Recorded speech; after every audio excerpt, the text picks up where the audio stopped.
और अब थर्ड चीज पे आ जाओ। और थर्ड चीज है हमारी रिफ्लेक्शन। अब देखो, जो आसान तरीन चीजें थी ना सिलेबस की, वो हमने खत्म कर ली है। अब यहाँ से हो सकता है कि तुम लोग को ये टॉपिक थोड़ा सा तंग करे, क्योंकि पहली पहली दफा में ये करता है। तो इसका बस एक टिप यही है कि इसका रट्टा मारना है। ठीक है, इसका कोई कॉन्सेप्ट नहीं दे सकता मैं कि कौन सी चीज क्यों हो रही है। ठीक है, वो मुझे भी नहीं पता क्यों हो रही है, लेकिन इसका रट्टा मारना है। अगर आपकी रट्टा मारने वाली मेमोरी अच्छी है तो ये आगे के चैप्टर जो भी हम करेंगे वो आसान लगेगा। लेकिन अगर रट्टा नहीं मार सकते तो फिर ये प्रॉब्लमेटिक थोड़ा हो जाता है। जैसे अब रिफ्लेक्शन हम करने जा रहे हैं तो इसमें आपका रट्टा होता है। अभी जो हमने पीछे की दो चीजें की, पहली ट्रांसलेशन और इनलार्जमेंट, उससे ये थोड़ा सा डिफरेंट है। इसमें ना असल में चार पांच चीजों का रट्टा मारना है, मतलब एग्जैक्ट रट्टा मारना है। और उस पर चलने से पहले यार देख लेते हैं कि रिफ्लेक्शन की कुछ प्रॉपर्टीज हैं जो कि हमें पता होनी चाहिए।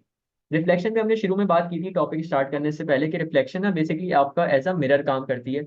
अगर आप मिरर के सामने खड़े होगे तो आपको एग्जैक्ट वही चीज दिखेगी जो कि आप हो। ठीक है, अगर यानी अगर आप पतले हो तो ऐसा नहीं है कि मिरर में आप मोटे दिखोगे, या अगर आप मोटे हो तो ऐसा नहीं है मिरर में आप पतले दिखोगे। असल में होती है वही चीज आपको मिरर के अंदर दिखती है। ठीक है, दूसरी चीज, आपका जितना डिस्टेंस ऑब्जेक्ट से लेके मिरर का है ना, उतना ही डिस्टेंस ऑब्जेक्ट्स मिरर क्या कहते हैं इमेज से लेके मिरर तक का होता है। यानी जितना दूर आप मिरर से खड़े हुए हो उतना ही दूर आप अपने आप को मिरर में देखते हो। ठीक है, जैसे अगर जैसे मैं यहाँ पे बात करूँ कि ये हमारी मिरर लाइन है, ऑब्जेक्ट यहाँ पे खड़ा हो, तो ऐसा नहीं हो सकता कि मिरर में ऑब्जेक्ट यहाँ इतना क्लोज दिखे। ये फिजिकल वर्ल्ड के हिसाब से अगेंस्ट है। लेकिन यहाँ पे अगर ऑब्जेक्ट खड़ा हुआ है ना, तो वो मिरर में भी इतना दूर ही दिख रहा हो। तो ये दो चीजें होती हैं। और तीसरी चीज ये कि आपकी लाइन ऑफ रिफ्लेक्शन है, उसको हम मिरर लाइन भी बोल सकते हैं। कुछ बच्चे इसको as a line of symmetry भी बोलते हैं, लेकिन लाइन ऑफ सिमेट्री कुछ केसेस में इसको बोल सकते हैं, हर केस में लाइन ऑफ सिमेट्री इसको नहीं बोल सकते। तो ये कुछ चीजें थी। सबसे पहले यहाँ पे देख लो, पढ़ लो। Line of reflection act as a mirror line. Reflection हमारी मिरर लाइन की तरह ट्रीट की जाती है। सेकंड चीज, shape and size of the image the same. Shape और साइज जो है आपके शेप का, तो आपके ऑब्जेक्ट का, वो कभी चेंज नहीं होगा। थर्ड चीज ये, the distance of image and object from mirror line is always same. कभी भी आपका डिस्टेंस जो कि इमेज से लेके मिरर तक का है वो चेंज नहीं होगा एज कम्पेयर टू ऑब्जेक्ट से। अब अगेन रिफ्लेक्शन को भी आपने डिस्क्राइब करना होता है। ठीक है, अभी हमने सबसे पहले बात की ट्रांसलेशन को कैसे डिस्क्राइब करते हैं। हम लोग उसको डिस्क्राइब करते हैं ट्रांसफॉर्मेशन वेक्टर्स के थ्रू या ट्रांसफॉर्मेशन मैट्रिक्स के थ्रू। फिर हमने बात की इन्लार्जमेंट की। इन्लार्जमेंट को कैसे डिस्क्राइब करते हैं। इन्लार्जमेंट को हम डिस्क्राइब करते हैं उसके स्केल फैक्टर से और सेंटर ऑफ इन्लार्जमेंट से। रिफ्लेक्शन को कैसे डिस्क्राइब करते हैं। यार आपने इक्वेशन बतानी होती है किसकी, लाइन ऑफ रिफ्लेक्शन की। अब रिफ्लेक्शन अगर तो आपको अभी समझ नहीं आ रहा ना, तो अगेन मैं वही बात बोलूंगा कि यहाँ पे आपकी कोऑर्डिनेट ज्योमेट्री वीक है। इसमें कोऑर्डिनेट ज्योमेट्री बहुत बड़ा पार्ट प्ले करती है अपना। अगर कोऑर्डिनेट ज्योमेट्री समझ नहीं आती तो फिर ये रिफ्लेक्शन वाला भी आगे का कुछ भी समझ नहीं आने वाला। ठीक है, तो खैर, अब देखो कुछ आपके स्टैंडर्ड ग्राफ्स होते हैं। ठीक है, और उसको समझने के लिए यहाँ पे हमने एक पॉइंट लिया है, ए का 2, -4। और हमने इसका बताना है ए डैश, यानी ए की इमेज बतानी है। तो देखो सबसे पहले चार सिचुएशन मिलेंगी आप। चार सिचुएशंस ऐसी हैं कभी चेंज नहीं होंगी। पहली सिचुएशन क्या है कि आपकी वाई एक्सिस में रिफ्लेक्शन हो रही है। वाई एक्सिस में अगर रिफ्लेक्शन हो रही होगी ना, तो हमारा एक्शन क्या होना चाहिए, हम लोग एक्स के साइन को फ्लिप कर देंगे। अगर वाई एक्सिस में आपकी रिफ्लेक्शन हो रही हो, ठीक है, तो क्या करेंगे, एक्स के साइन को फ्लिप कर देंगे। तो यहाँ पे अगर हमारा कोऑर्डिनेट 2, -4 था, तो एक्स का क्या है, यहाँ पे एक्स का साइन +2 है, तो ये हमारा क्या हो जाएगा, -2। तो -2, और वाई के कुछ भी नहीं करेंगे, वाई के कोऑर्डिनेट को छेड़ना भी नहीं। क्या बोला मैंने, वाई एक्सिस में कभी भी रिफ्लेक्शन हो रही हो। अच्छा, वाई एक्सिस का मतलब पता है क्या होता है, वाई एक्सिस का मतलब होता है x = 0। ठीक है, अगर आपकी वाई एक्सिस में रिफ्लेक्शन हो रही हो, एक्स के साइन को फ्लिप कर देना। इसको जरा ग्राफ से समझते हैं थोड़ा सा। लेट से ये वाई एक्सिस का हमारा क्या मतलब है, रिफ्लेक्शन वाई एक्सिस का क्या मतलब है, हमारी ये इधर लाइन बनी है एग्जैक्ट वाई एक्सिस पे, जिसको हम क्या कहते हैं, x = 0। तो अगर एक ऑब्जेक्ट लेट से हमारा यहाँ पे है, ठीक है, इसके कोऑर्डिनेट्स क्या है, 2, 2। तो ये मिरर से कितना दूर है, एक पॉइंट राइट, तो यहाँ पे एक पॉइंट लेफ्ट हो जाएगा, वो यहाँ पे आ जाएगा। तो इसके कोऑर्डिनेट्स क्या है, -2, 2। अगर तुम नोट करो तो यहाँ पे 2 और 2 सेम है, लेकिन एक्स वाली जो वैल्यू है वो +2 से -2 हो गई। तो यही एग्जैक्ट चीज अभी मैंने तुम लोग को बोली है। कभी भी वाई एक्सिस में रिफ्लेक्शन हो रही हो, उसका मतलब है कि एक्स का साइन आपका चेंज हो जाएगा, एक्स का साइन आपका फ्लिप हो जाएगा। दूसरी चीज, रिफ्लेक्शन आपकी एक्स एक्सिस में होगी। रिफ्लेक्शन इन एक्स एक्सिस का मतलब होता है कि y is equal to zero की लाइन बनती है। कभी भी एक्स एक्सिस में रिफ्लेक्शन हो रही हो, हम y का साइन फ्लिप कर देते हैं। जैसे हमारे यहाँ कोऑर्डिनेट था 2, -4, तो हम 2 को तो नहीं छेड़ेंगे, 2 आपका ऐसे ही रहेगा। लेकिन -4 जो है ना, ये आपका -4 से किस में कन्वर्ट हो जाएगा, +4। अब इसकी एग्जांपल देख लेते हैं। ठीक है, लेट्स से हम लोग अब एक्स एक्सिस में रिफ्लेक्ट कर रहे हैं।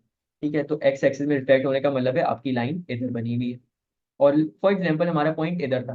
ठीक है, ये एक्स एक्सिस से एक पॉइंट ऊपर है, इसके कोऑर्डिनेट्स क्या है, 4, 2।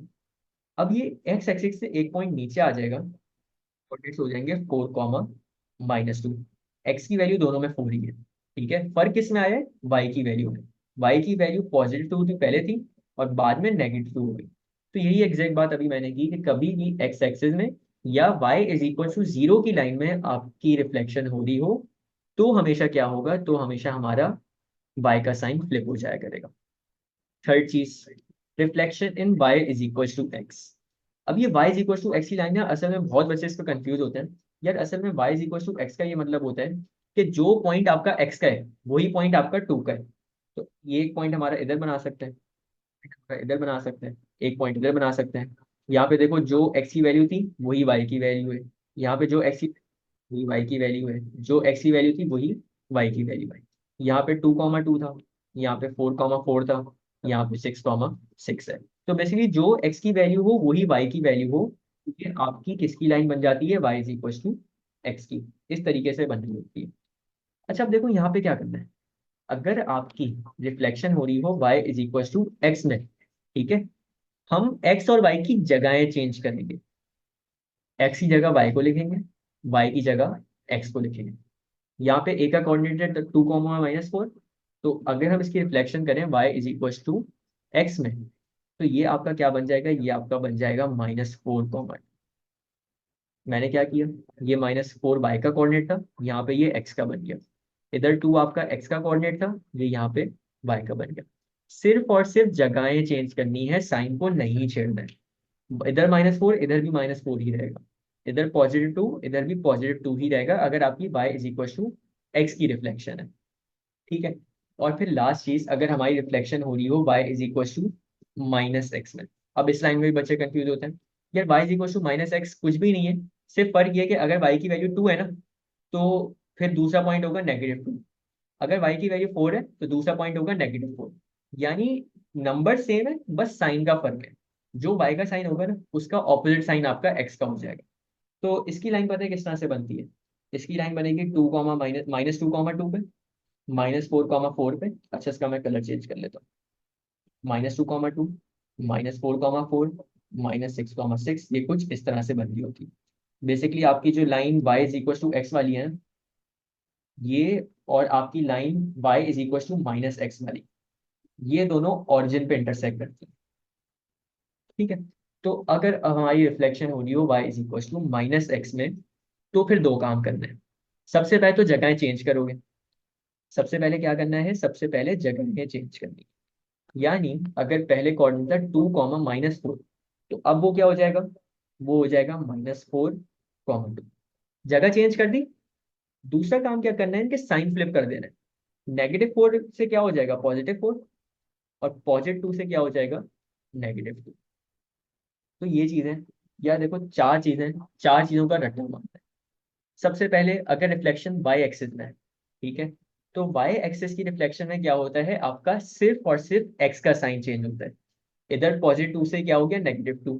फिर अगर आपकी रिफ्लेक्शन एक्स एक्सिस में है, तो हमारा वाई का साइन चेंज होता है। यहाँ वाई का साइन -4 से +4 हो गया। अच्छा, फिर तीसरी चीज, अगर आपकी reflection Y is equal to X में है, तो फिर हम एक्स की और वाई की सिर्फ और सिर्फ पोजीशंस चेंज करते हैं। एक्स की जगह वाई आ जाएगा, वाई की जगह एक्स आ जाएगा।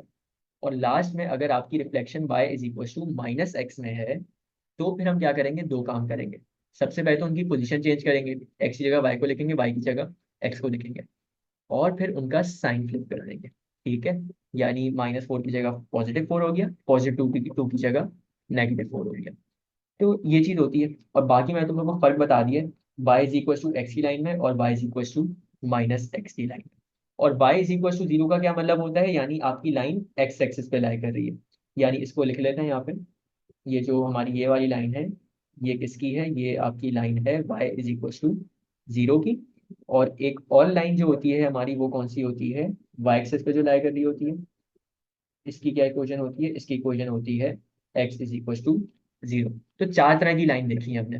अब अगर इसके अलावा कोई लाइन, लेट्स से मैं इधर लाइन बनाऊँ एक, मैं कलर चेंज कर देता हूँ एक मिनट। अगर मैं एक लाइन इधर बना रहा हूँ जो मैंने ब्लू से बन दी है, तो ये किस पॉइंट पे इंटरसेक्ट करी है, 4 पे, और किस एक्सिस के साथ इंटरसेक्ट करी है, एक्स पे। तो इस लाइन की जो इक्वेशन होगी ना, वो होगी x इज इक्वल टू 4। और अगर मैं लेट से एक लाइन इस तरह की बना देता हूँ, इधर ग्रीन कलर से, तो ये किस पॉइंट पे इंटरसेक्ट कर रही है, ये इंटरसेक्ट कर रही है -6 पे। और कौन सा एक्सिस है, वाई एक्सिस। तो इस लाइन की जो इक्वेशन बनेगी वो बनेगी y इज इक्वल टू -6। ये कोऑर्डिनेट ज्योमेट्री का मैंने ओवरव्यू दिया है। ये ट्रांसफॉर्मेशन से रिलेटेड कुछ भी नहीं है, सिर्फ और सिर्फ कोऑर्डिनेट ज्योमेट्री की जो चीजें थी उसका भी मैंने छोटा सा रिवीजन करवाया। तो ये चीज थी यार, अभी हमने चार चीजों का रट्टा मारा है, और चार चीजों को ना जरा अप्लाई करके देखना है। अच्छा, ये जो भी हमने चार चीजें की है ना, इसका ये मतलब नहीं है कि सिर्फ यही चार चीजें आती हैं आपकी रिफ्लेक्शन के अलावा भी चीजें होती हैं, ठीक है। तो हम उस पे आएंगे। ये चीजें सिर्फ शॉर्टकट्स हैं कुछ स्टैंडर्ड चीजों के। और स्टैंडर्ड चीजें क्या होती हैं, reflection in Y axis, reflection in X axis, reflection in Y is equal to X, and reflection in Y is equal to -x। ठीक है। तो अब आ जाओ जरा इसका पहला क्वेश्चन देख। आसान सा काम है, कुछ भी मुश्किल नहीं है। क्या कह रहा है, reflect triangle A in X axis. अच्छा, यहाँ पे एक्स एक्सिस पे रिफ्लेक्ट करना है, जरा ऊपर जाके रट्टा मारो। रिफ्लेक्शन इन एक्स एक्सिस का क्या मतलब होता है, कि हमने वाई का साइन फ्लिप करना है। सेकंड वाली लाइन देखो, रिफ्लेक्शन इन वाई एक्सिस का क्या मतलब है, वाई का साइन फ्लिप करना है। तो यहाँ पे जो हमारे कोऑर्डिनेट्स है, पहले कोऑर्डिनेट्स देख लेते हैं। शायद वो -5 नहीं, वो यार 6 ही है, -6 है असल में, दो दो पॉइंट्स का फर्क है यहाँ। तो इस वजह से वो -6 लिखा हुआ है मैंने। ठीक है। अच्छा, खैर, यहाँ पे ए के पॉइंट्स कोऑर्डिनेट्स देखते हैं। ये ए के कोऑर्डिनेट्स मूव हो गए थोड़ा सा, एक मिनट में इसको सही करूँ। ये कोऑर्डिनेट्स है इसके। तो ए का एक कोऑर्डिनेट, इसको नाम देते हैं ए, एक को नाम दे देते हैं बी, एक को नाम दे देते हैं सी। तो ए के कोऑर्डिनेट्स क्या हैं, ए के कोऑर्डिनेट्स हैं -2, 2। ठीक है। बी के कोऑर्डिनेट्स क्या हैं, बी के कोऑर्डिनेट्स हैं -6, 2। और सी के कोऑर्डिनेट्स हैं -6, 6। ऐसा ही है। अच्छा जी, कोऑर्डिनेट लिख लिए यार। रिफ्लेक्शन किस में है, reflection in X axis. X axis में किसका साइन फ्लिप करते हैं, वाई का। यहाँ पे हमने क्या करना है, फ्लिप वाई साइन, सिर्फ वाई के साइन चेंज करना है। तो ये आपका हो जाएगा -2, -2। ये आपका हो जाएगा -6, -2। और ये लास्ट में आपका हो जाएगा -6, -6। देखो, एक्स के साइन को मैंने कहीं पे भी नहीं छेड़ा है, ऊपर भी -2 था, नीचे भी -2 है, ऊपर भी -6 है, नीचे भी -6 है, ऊपर भी -6 है, नीचे भी -6 है। सिर्फ वाई के साइन को छेड़ा है, 2 से -2, 2 से -2, 6 से -6। बस इसको प्लॉट कर देना है। तो इसको अगर हम प्लॉट करने पे आए, तो -2, -2 ये इधर आएगा, -6, -2 ये इधर आएगा, और -6, -6 ये आपका इधर आएगा। बस इसको आप सबसे जोड़ दो, ये आपका ट्राइंगल बी बन गया। ठीक है। अच्छा जी, और क्वेश्चन देखते हैं इसके। Reflect triangle A in Y axis. यार, वाई एक्सिस का क्या मतलब है, वाई एक्सिस का मतलब होता है एक्स के साइन को फ्लिप कर देना। ठीक है। सिर्फ और सिर्फ ये काम करना है। तो पॉइंट्स देख लेते हैं, नाम दे देते हैं इनको। एक पॉइंट ए है, एक पॉइंट बी है, एक पॉइंट सी है। अच्छा, by the way, A B और सी के ना सारे क्वेश्चन में पॉइंट सेम ही है। तो मैं ये पीछे से कॉपी कर रहा हूँ जो हमने पीछे लिखे हुए थे ना, क्योंकि सब में एक ही जैसा है। तो इंस्टेड के हम बार बार जाके लिखें, हम इसको कॉपी पेस्ट करते रहेंगे। तो ए बी और सी के पॉइंट्स हमारे ये वाले थे। अब किसका साइन फ्लिप करना है, अब सिर्फ और सिर्फ एक्स का साइन फ्लिप करना है। तो यानी ये -2 से हो जाएगा +2, 2। ये -6 से हो जाएगा +6, 2। और लास्ट में -6 से हो जाएगा इस +6, 6। बस इसको प्लॉट करना है। तो 2, 2 इधर आएगा। ठीक है। 6, 2 इधर आएगा, और 6, 6 इधर आएगा। बस इन तीनों पॉइंट्स को कनेक्ट कर दो। देख लो कितना आसान काम है। सिर्फ और सिर्फ अगर ये रट्टा मारा हुआ होगा ना कि कौन से केस में किसका साइन फ्लिप करना है, कौन सी पोजीशन फ्लिप करनी है, ये इतना आसान काम हो जाता है। 2 मार्क्स फ्री के आते हैं इसमें, ठीक है। अच्छा आगे चलते हैं। आगे हमें कह रहा है reflect triangle A in the line y is equal to X. Line y is equal to X में रिफ्लेक्शन का क्या मतलब है, हम पोजीशंस को स्वैप कर देते हैं, ठीक है। y की जगह x लिखेंगे, x की जगह y लिखेंगे। तो आज जरा देखते हैं इसके 3 कोऑर्डिनेट से। ऊपर से मैं इसको कॉपी कर रहा हूँ क्योंकि सबके सेम है ये। डुप्लीकेट, ये हमारे कोऑर्डिनेट्स आ गए ए बी और सी के। ये हमारा पॉइंट ए है, ये पॉइंट हमारा बी है, ये पॉइंट हमारा सी है। जगहें चेंज करनी है, ठीक है। जगह चेंज कैसे करोगे, 2 कॉमा -2, ठीक है। इसका क्या हो जाएगा 2 कॉमा -6, और इसका क्या हो जाएगा 6 कॉमा -6। बस ये काम करना था यहाँ पे। इन पॉइंट्स को प्लॉट कर लो। 2 कॉमा -2, 2 कॉमा -2 कहाँ पे आएगा, 2 कॉमा -2 ये आ रहा। उसके बाद फिर है हमारा 2 कॉमा -6, 2 कॉमा -6 कहाँ आ रहा है, इधर आ रहा है। और लास्ट में 6 कॉमा -6 कहाँ आ रहा है, 6 कॉमा -6 इधर आ रहा है, ठीक है। तो ये हम लोग इन तीनों को यहाँ पे जोड़ देंगे। और y is equal to X line का क्या मतलब है, मैं फिर से एक दफा बता देता हूँ। ये आपकी इस तरह की लाइन होती है जो कि जहाँ पे जो x की वैल्यू होगी वही y की वैल्यू है। और देख भी लो यहाँ पे, अगर तो जो x की वैल्यू है वही y की वैल्यू है, जो x की वैल्यू है y की है, जो x की है वो y की है। तो ये चीज थी यहाँ पे। अच्छा इसको ना एक और पॉइंट ऑफ व्यू से देख सकते हो, और ये पॉइंट ऑफ व्यू ना बड़ा इंपॉर्टेंट है अपने अंदर डेवलप करना। 1 मिनट रुको।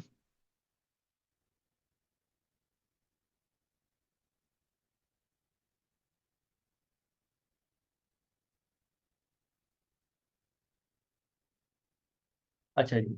अच्छा दूसरा पॉइंट ऑफ व्यू क्या है, यार देखो, ये हमने y इक्वल टू एक्स की लाइन बनाई। मुझे बताओ कि इस इस पॉइंट से, इस पॉइंट से पॉइंट ए कितना दूर है। डायगनली देखोगे, एक डायगनल पॉइंट ए दूर है, तो यहाँ से हम एक डायगनल इधर आ गए, तो ये आपका एक पॉइंट आ गया। अच्छा अभी पॉइंट सी देखो कितना दूर है, एक diagonal, 2 diagonal, 3 diagonal point C दूर है। तो यहाँ से एक डायगनल, 2 डायगनल, 3 डायगनल आपका पॉइंट सी आ गया। और फिर लास्ट में अगर पॉइंट बी देखना है, तो अब ये कैसे देखोगे, यार देखो, ये आपका कैसे निकालोगे, ये आपकी इस तरह की लाइन जा रही है जिसमें आपके 3 डायगनल्स आ रहे हैं, ठीक है। तो हम यहाँ से 3 डायगनल्स इधर आ गए। तो ये पॉइंट ऑफ व्यू से देखना ना बड़ा इंपॉर्टेंट है, क्योंकि आगे कुछ क्वेश्चन ऐसे आएंगे जिसमें आप कोई शॉर्टकट अप्लाई नहीं कर सकते। तो फिर हम डायगनल्स के थ्रू देखते हैं कि क्या काम करना है, ठीक है। तो एक और क्वेश्चन देखते हैं इसका। और अगेन ये शॉर्टकट वाली क्वेश्चन है। Reflect triangle A in the line y is equal to -x। अब -x में हमने रिफ्लेक्ट करना है। तो पॉइंट्स जरा पहले कॉपी कर लेते हैं ऊपर से, ताकि काम हमारा आसान हो जाए। डुप्लीकेट, ये आ गया यहाँ पे।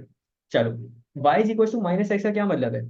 सबसे पहले तो इसका ये मतलब होता है कि आपने पोजीशंस को चेंज करना है, x की जगह y को लिखना है, y की जगह x को लिखना है। उसके बाद साइन भी फ्लिप करना है। पहले क्या काम करते हैं, पोजीशन चेंज करते हैं और फिर साइन फ्लिप कर देते हैं। तो सबसे पहली चीज, पोजीशन जब चेंज करेंगे तो ये हो जाएगा 2 कॉमा -2, ये हो जाएगा 2 कॉमा -6, ये हो जाएगा 6 कॉमा -6। पहला काम हो गया। अब दूसरा काम, साइन को चेंज कर दोगे तो ये हो जाएगा -2 कॉमा 2, ये हो जाएगा -2 कॉमा +6, और ये हो जाएगा -6 कॉमा +6। अब इसको सिंपली बना लो यहाँ पे। पहला पॉइंट है -2 कॉमा 2, तो -2 कॉमा 2 मेरे ख्याल से इधर आ जाएगा, ठीक है।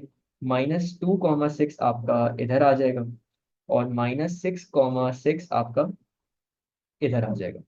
तो ये बड़ा मजे का शेप बन रहा है, और ये कुछ इस तरह का बन रहा हो, ठीक है। तो ये आपकी बी आ गई। और इसकी वजह पता है क्या है? अगर तुम खुद नोट करो तो y is equal to -x की लाइन कौन सी होती है, y is equal to -x की लाइन कुछ इस तरह से दिख रही होती है। तो जो पॉइंट हमारे इधर थे उसी तरह से हमने उसको रिफ्लेक्ट कर दिया। ये आपका पॉइंट, ये वाला डायगनल से कितना दूर है, एक डायगनल दूर है, तो हम यहाँ से एक डायगनल इधर आ गए। फिर ये पॉइंट और ये पॉइंट हमारा एग्जैक्ट मिरर लाइन पे लाई कर रहा है, तो उसमें तो चेंज आएगा ही नहीं यार। जो पॉइंट आपका मिरर लाइन पे लाई कर रहा है तो वो आपका मिरर लाइन पे ही रहता है। बस ये एक डायगनल दूर था, तो हमने एक डायगनल इसको इधर बना दिया। तो ये चीज थी। ये थे हमारे शॉर्टकट वाले क्वेश्चंस, ठीक है। अब हम लोग देखते हैं थोड़े से इसके डिफिकल्ट टाइप क्वेश्चंस, डिफिकल्ट नहीं, थोड़ा सा डिफरेंट। अब यहाँ कह रहा है triangle A is mapped on to triangle B by a reflection in line X is equal to 2। अब जो मैंने कोऑर्डिनेट ज्योमेट्री वाली बात की थी ना, वो इधर अप्लाई होती है। एक्स इज इक्वल टू 2 का क्या मतलब है? एक्स इज इक्वल टू 2 का मतलब होता है आपकी हॉरिजॉन्टल लाइन बनेगी। और हॉरिजॉन्टल लाइन कैसे बनेगी? जो कि इस पॉइंट को इंटरसेक्ट करेगी। ठीक है। तो एक्स इज इक्वल टू 2 पे अगर हम एक मिरर लाइन बनाए, तो वो ना कुछ इधर बन रही होगी, इस तरीके से। अब इस तरह के क्वेश्चन में क्या करना है, इस पे कोई शॉर्टकट नहीं लगा सकते हो। इस पे यार देखो, सिंपली बॉक्सेस काउंट करोगे। ये पॉइंट मिरर लाइन से कितने बॉक्सेस दूर है? एक बॉक्स, दो बॉक्स। दो बॉक्स लेफ्ट पे था ना ये, तुम दो बॉक्स राइट चले जाओ, इधर पॉइंट बनेगा। ठीक है, ये पॉइंट आ गया। फिर ये वाला पॉइंट मिरर लाइन से कितना दूर है? एक बॉक्स, दो बॉक्स, तीन बॉक्स, चार बॉक्स। चार बॉक्स यहाँ से लेफ्ट गए ना, तो तुम चार बॉक्स राइट जाओगे। एक बॉक्स, दो बॉक्स, तीन बॉक्स, चार बॉक्स, इधर आ रहे होगे। ये थोड़ा ग्राफ से बाहर जा रहा है, मैंने पहले देखा नहीं था ये, लेकिन एनीवेज ये यहाँ कहीं बन रहा होगा। और फिर लास्ट में ये वाला पॉइंट कितना दूर है अपनी लाइन ऑफ रिफ्लेक्शन से? एक बॉक्स, दो बॉक्स, तीन बॉक्स, चार बॉक्स लेफ्ट। तो हम चार बॉक्स राइट जाएंगे, एक बॉक्स, दो बॉक्स, तीन बॉक्स, चार बॉक्स। इस तरीके से ना कुछ। ये क्या हुआ? तो ये कुछ इधर बन रहा होगा। इन चारों पॉइंट्स को कनेक्ट कर दोगे, तो ये आपका ट्राइंगल बी बन गया। ठीक है, तो ये चीज होती है। अब इस पे मैनुअली तरीका होता है। अगर तो आपके वो शुरू के चार स्टैंडर्ड केसेस हैं तो शॉर्टकट लगाओगे। इसके अलावा अगर कोई आपकी लाइन ऑफ रिफ्लेक्शन है या मिरर लाइन है, तो फिर उसको इस तरीके से करना होता है, बॉक्सेस काउंट करने होते हैं, वर्टिकली और हॉरिजॉन्टली। ठीक है। एक और क्वेश्चन देख लेते हैं, इसी का सेकंड पार्ट है। Triangle A is mapped onto triangle C by a reflection in line y is equal to -1। फिर कोऑर्डिनेट ज्योमेट्री लग रही है यहाँ पे। y इज इक्वल टू -1 का क्या मतलब है? y इज इक्वल टू -1 का मतलब है वर्टिकल लाइन। ठीक है। और वर्टिकल लाइन भी ऐसी बन रही होगी जो कि -1 को इंटरसेक्ट कर रही है। ठीक है, इंटरसेक्ट करेगा। मैं एक मिनट यार, मेरा मार्कर बहुत मोटा हो रहा है, मैं इसको सही कर दूँ। ऐसी लाइन होगी जो कि -1 को इंटरसेक्ट कर रही हो। इंटरसेक्ट का मतलब होता है इस पॉइंट को टच करती हुई जा रही हो। तो अब अगर हम ये लाइन देखें, तो y इज इक्वल टू -1 ये रहा, और y इज इक्वल टू -1 की लाइन इधर कुछ बन रही हो। ठीक है, इस तरह की कुछ लाइन आ रही होगी। अब देखो, पहले हमारी जब वर्टिकल लाइन थी, तो हम हॉरिजॉन्टल डिस्टेंस देख रहे थे। ठीक है, उल्टा चलता है इसमें केस। जब वर्टिकल लाइन है ना, तो हॉरिजॉन्टल डिस्टेंस देखोगे। हॉरिजॉन्टल लाइन में वर्टिकल डिस्टेंस देखो। यार ये पॉइंट कितना दूर है मेरे लाइन से? एक बॉक्स, दो बॉक्स। ये दो बॉक्स ऊपर गया है ना, हम दो बॉक्स नीचे आ जाएंगे, यानी यहाँ पे। ठीक है, ये जो मैंने सर्कल बनाया। फिर ये पॉइंट कितना दूर है हमारी मिरर लाइन से? एक बॉक्स, दो बॉक्स। दो बॉक्स ऊपर गए, हम दो बॉक्स नीचे आ जाएंगे, यानी यहाँ पे। तो दो पॉइंट जो आ रहे हैं वो हमारे एक इधर आ रहे हैं और एक इधर आ रहे हैं। और फिर लास्ट में जो हमारा टॉप पे पॉइंट है, ये कितना दूर है हमारी मिरर लाइन से? एक बॉक्स, दो बॉक्स, तीन बॉक्स, चार बॉक्स। तो हम चार बॉक्स नीचे आ जाएंगे। एक बॉक्स, दो बॉक्स, तीन बॉक्स, चार बॉक्स, इधर आपका पॉइंट आ जाएगा। इन तीनों पॉइंट्स को एक लाइन के थ्रू कनेक्ट कर दोगे। और ट्राइंगल के नाम लिखना लाजमी है। ये आपका ट्राइंगल सी था। ठीक है। तो ये चीज होती है। इसका ना हमेशा ख्याल रखना है कि मैनुअली काम करना होता है। अगर खुद से कुछ करने की कोशिश करोगे, मतलब कोई शॉर्टकट वगैरह लगाओगे इस तरह के क्वेश्चन में जैसे अभी हमने किए हैं, तो फिर फंस जाओगे। ठीक है। अब ये चीज थी। और एक और क्वेश्चन देखते हैं इसका। और ये सबसे एडवांस तरीन क्वेश्चन है जो कि तुम लोग फेस कर सकते हो रिफ्लेक्शन में। ठीक है। अब देखो, क्वेश्चन है हमारा, reflect triangle A B C along with the line y is equal to X plus 2। अब तुम लोग क्या बोलोगे कि अभी हमने बोला कि y वाली जो लाइन होती है वो क्या होती है? वो वर्टिकल लाइन होती है। लेकिन इस बात पे ये बात मैंने नहीं बताई थी कि y वाली लाइन वर्टिकल कब होती है? जब आपकी इक्वेशन की दूसरी साइड पे कोई x की वैल्यू ना आ रही। लेकिन यहाँ पे अगर इस क्वेश्चन में तुम नोट करो, तो यहाँ पे x भी आ रहा है। इसका मतलब अब ये वर्टिकल या हॉरिजॉन्टल लाइन नहीं बनेगी, ये आपकी एक स्लांटिंग लाइन बनेगी। ठीक है, कोऑर्डिनेट ज्योमेट्री बहुत इंपॉर्टेंट है इसमें। तो ऐसे केसेस में हम क्या करते हैं? यार सबसे पहले तो ये लाइन ना हमें बनानी पड़ेगी। और लाइन कंस्ट्रक्ट करने के लिए हमारे तीन काम होते हैं। पहला, आप बनाओगे इस तरह का एक टेबल। ठीक है, जिसमें लिखोगे एक्स और वाई, और कोई भी तीन वैल्यूज ले लोगे। तीन ऐसी वैल्यूज जो कि आपकी ग्राफ पे बनी हुई हो। तो एक्स की मैं एक वैल्यू ले लेता हूँ, लेट्स से 2 ले लेता हूँ। एक ले लेता हूँ -2 और एक ले लेता हूँ 4। तो -2, 2 एंड 4 ले रहा हूँ मैं, एक्स की तीन वैल्यूज, -2, 2 एंड 4। ये वाली वैल्यूज अब सिंपली हम लोग यहाँ पे एक्स की जगह पुट करते हैं। तो -2 + 2 ये आपका हो जाएगा 0। फिर 2 + 2 ये आपका हो जाएगा 4। और ये 4 + 2 ये आपका हो जाएगा 6। ठीक है। तो पहला कोऑर्डिनेट जो आया हमारे पास वो आया -2, 0। दूसरा आया 2, 4 और तीसरा आया 4, 6। दो काम हो गए। सबसे पहला काम टेबल बनाओगे, दूसरा काम कोई भी तीन ऐसी वैल्यूज लोगे जो कि आपकी ग्राफ पे एग्जिस्ट कर रही है, और तीसरा काम अब ये पॉइंट को प्लॉट करके एक स्ट्रेट लाइन बना दोगे। तो -2, 0 इधर आएगा एक पॉइंट, ठीक है। 2, 4 एक पॉइंट इधर आएगा, और 4, 6 एक पॉइंट आपका इधर आएगा। ये आपकी एक स्ट्रेट लाइन बन रही है इस तरह से। ठीक है। इसको पूरा ऐसा बनाना कि अक्रॉस द ग्राफ आपकी फैली हुई हो। पहला काम हो गया। अब यहाँ पे जो मैंने बात की थी ना, डायगोनल के थ्रू डिस्टेंस मेजर करना, वो आना चाहिए। तो यार देखो, अगर मैं इस पॉइंट की बात करूँ, ये पॉइंट कितना दूर है डायगोनल के अकॉर्डिंग? एक डायगोनल दूर है। तो यहाँ पे हमारा एक डायगोनल दूर इधर पॉइंट बनेगा ये बात। ठीक है, गौर से सुनना, इंपॉर्टेंट कॉन्सेप्ट है। ये एक डायगोनल दूर था ये वाला पॉइंट, तो हमने एक डायगोनल दूर इधर पॉइंट बना लिया। अच्छा, फिर ये वाला पॉइंट कितना डायगोनल दूर है? एक डायगोनल, दो डायगोनल। तो हम यहाँ से दो डायगोनल ऊपर चले जाएंगे, यहाँ पे पॉइंट बनेगा। और फिर लास्ट में ये वाला पॉइंट कितना दूर है डायगोनल से?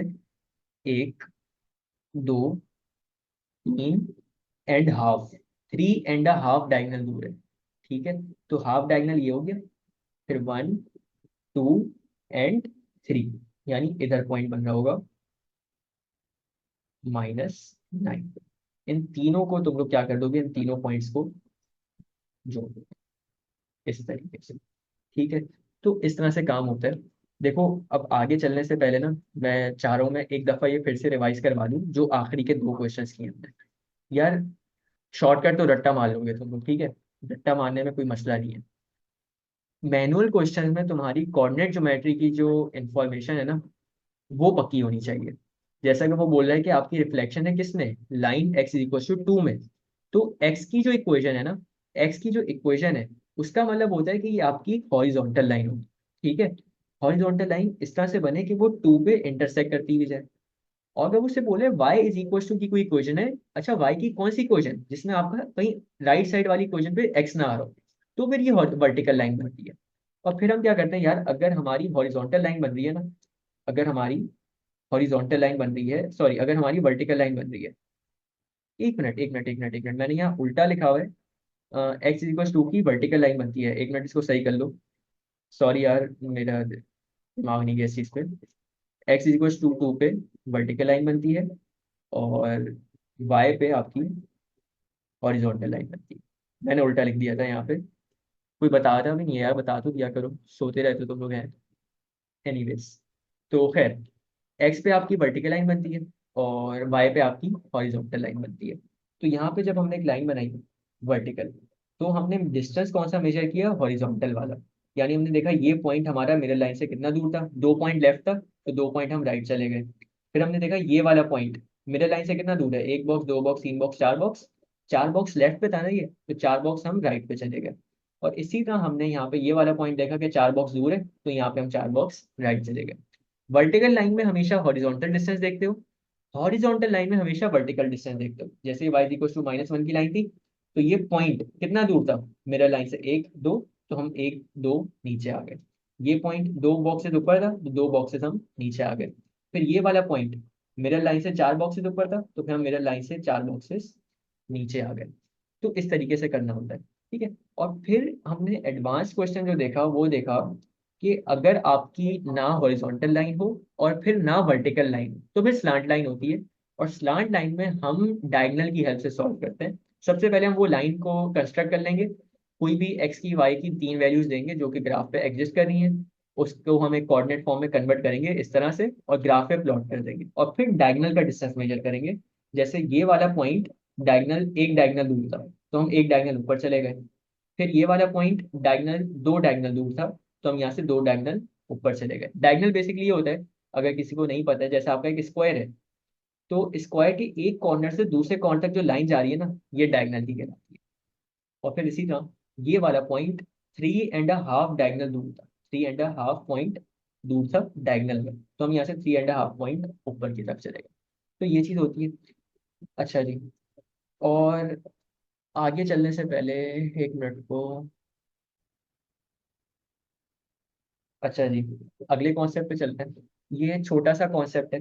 और देखो, कभी भी आपको लाइन ऑफ रिफ्लेक्शन ढूंढनी हो, जैसे अभी हमने क्वेश्चन देखे उसमें लाइन ऑफ रिफ्लेक्शन दी हुई थी, लेकिन अगर ऐसा क्वेश्चन हो जिसमें लाइन ऑफ रिफ्लेक्शन ढूंढनी हो, तो देखो सबसे पहला तरीका जो होता है ना उसका, वो होता है परपेंडिकुलर बाइसेक्टर के थ्रू ढूंढना। ठीक है। अच्छा, अब ये परपेंडिकुलर बाइसेक्टर जो चीज है ना, ये ओ लेवल्स वाले पढ़ते हैं लोसाई के चैप्टर में, जो कि कल तुम लोगों ने पढ़ा होगा। ठीक है। परपेंडिकुलर बाइसेक्टर के थ्रू या तो तुम ढूंढ सकते हो लाइन ऑफ रिफ्लेक्शन। ठीक है। अब तरीका क्या होता है वो मैं यहाँ समझा नहीं सकता, क्योंकि वो फिजिकल वर्ल्ड में था, उसके लिए तुम लोग कल वाली वीडियो देख लेना। ठीक है। पहला तरीका परपेंडिकुलर बाइसेक्टर का है, जो कि मैं अभी इस चैप्टर के हिसाब से भी एक और वीडियो बनाऊंगा। बेसिकली ये वाला जो पार्ट है ना, ये वाला पार्ट आपका आता है कंस्ट्रक्शन में। ठीक है। यानी एक चीज अभी हम कर रहे हैं आईपैड पे, और एक वीडियो में तुम लोग को अलग से भेजूंगा जो कि रियल वर्ल्ड में मैं तुम लोग को कंस्ट्रक्शन करके दिखाऊंगा, ट्रांसफॉर्मेशन में किसके थ्रू, कंपास डी, रूलर वगैरह सबके थ्रू। ठीक है। तो वो वाली वीडियो भी तुम लोगों ने देखनी है इस क्लास के बाद। ठीक है। वो इंशाल्लाह मैं रात तक भेज दूंगा तुम लोगों को, अगर आज रात नहीं तो इंशाल्लाह कल सुबह तक भेज दूंगा। लेकिन वो वीडियो बहुत इंपॉर्टेंट है। वो वीडियो से समझो तुम्हारा ट्रांसफॉर्मेशन आधा कंप्लीट होगा। अभी जो हम पूरा काम कर रहे हैं ये आधा ट्रांसफॉर्मेशन है, और आधा ट्रांसफॉर्मेशन उस वीडियो से जाके समझ आएगा। जैसे अगर ये परपेंडिकुलर बाइसेक्टर की बात करें तो ये उस वीडियो में जाके समझ आएगा। दूसरा काम ये होता है, दूसरा काम हम ये करते हैं, मिड पॉइंट ढूंढ लेते हैं। अब मिड पॉइंट वाला कॉन्सेप्ट किस में पढ़ते हो तुम लोग, कोऑर्डिनेट ज्योमेट्री। ठीक है। मिड पॉइंट किसका, यार एक पॉइंट और उसका डैश। ठीक है। जैसे यहाँ पे बी का, बी डैश क्या होगा, यहाँ पे बी का डैश क्यू होगा। तो इसके डिस्टेंस कैलकुलेट करो, पॉइंट बी से पॉइंट क्यू में कितना फर्क है, एक बॉक्स, दो बॉक्स, तीन बॉक्स, चार बॉक्स, पांच बॉक्स, छह बॉक्सेस का फर्क है। मिड पॉइंट का क्या मतलब होता है, डिवाइडेड बाय टू कर देना। तो 6/2 का आंसर क्या आएगा, 6/2 का आंसर 3 आता है। तो एक बॉक्स, दो बॉक्स, तीन बॉक्स, फिर यहाँ से एक बॉक्स, दो बॉक्स, तीन बॉक्स, देखो दोनों जगह तीन तीन बॉक्सेस आ रहे हैं, यानी यहाँ पे आपका एक पॉइंट बनेगा।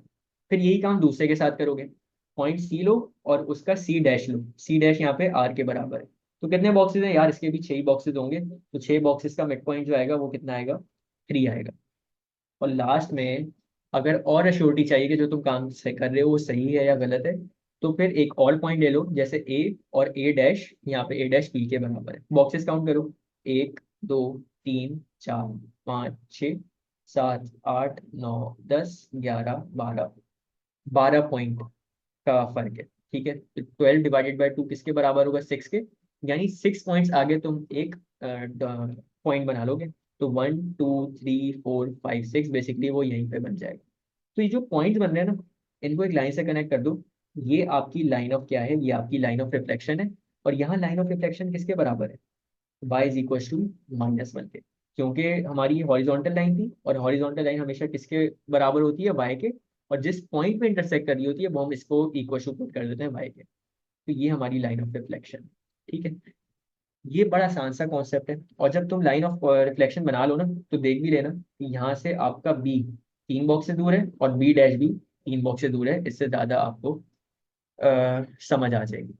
और मैं इसके लिए ये रेकमेंड करूंगा कि देखो, मिड पॉइंट वाला कॉन्सेप्ट आपका जब लगेगा, जब आपका डिस्टेंस हॉरिजॉन्टली या वर्टिकली आप निकाल सकते हो। ठीक है। जैसे यहाँ पे हमारे जो डिस्टेंस थे, ये हॉरिजॉन्टली और वर्टिकली हम निकाल सकते थे। ठीक है। और सेकंड केस जिसमें ये मिड पॉइंट वाला कॉन्सेप्ट ज्यादा सूटेबल रहेगा, वो ये कि आपके पास ग्राफ गिवन हो। ठीक है। ग्राफ हमारे पास गिवन था, इस वजह से हमने यहाँ मिड पॉइंट लगाया।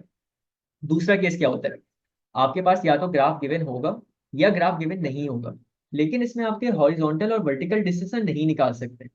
तो उसमें भी लाइन ऑफ रिफ्लेक्शन हमें किसके थ्रू बनानी पड़ती है, उसमें हमें परपेंडिकुलर बाइसेक्टर के थ्रू बनानी पड़ती है। इसी वजह से मैं आईडीसीएससी वाले के बच्चों को कहता हूँ कि एटलीस्ट लोसाई ना पढ़ो, लेकिन परपेंडिकुलर बाइसेक्टर का कॉन्सेप्ट पढ़ो लोसाई की वीडियो से। परपेंडिकुलर बाइसेक्टर बेसिकली मैं छोटा सा एक ओवरव्यू दे देता हूँ। होता क्या था, हम अपने कंपास को ऐसे खोलते थे कि जैसे ये वाली लेंथ है पूरी, दोनों कॉरेस्पॉन्डिंग पॉइंट्स हैं, इसकी लेंथ से हाफ लेंथ से ज्यादा खोलते थे अपना कंपास, यानी कंपास हम लेट से इतना खोल रहे हैं। फिर हम कंपास यहाँ पे रखते थे, एक आर्क हम बनाते थे यहाँ पे, ठीक है, एक आर्क हम बनाते थे यहाँ पे, फिर हम इधर रखते थे अपना कंपास। तो एक आर्क आपकी बनती थी इधर और एक आर्क आपकी बनती थी इधर। तो जो ये पॉइंट ऑफ इंटरसेक्शन थी ना, हम इन दोनों को कनेक्ट करके एक परपेंडिकुलर बाइसेक्टर बना दिया करते थे। तो ये चीज थी। ये अभी मुझे पता है ये यार आईपैड पे समझाने वाली चीज नहीं है, तो इसके लिए कल वाली वीडियो देखोगे तो ज्यादा सूटेबल रहेगा। या अभी मैं ट्रांसफॉर्मेशन से रिलेटेड जो कंस्ट्रक्शन की चीजें हैं कंपास वगैरह से, वो मैं भेज दूंगा कल सुबह तक, तो वो वाली देख लेना। ठीक है। अच्छा जी, यहाँ पे यार हमारा ये रिफ्लेक्शन का टॉपिक भी एंड हो गया।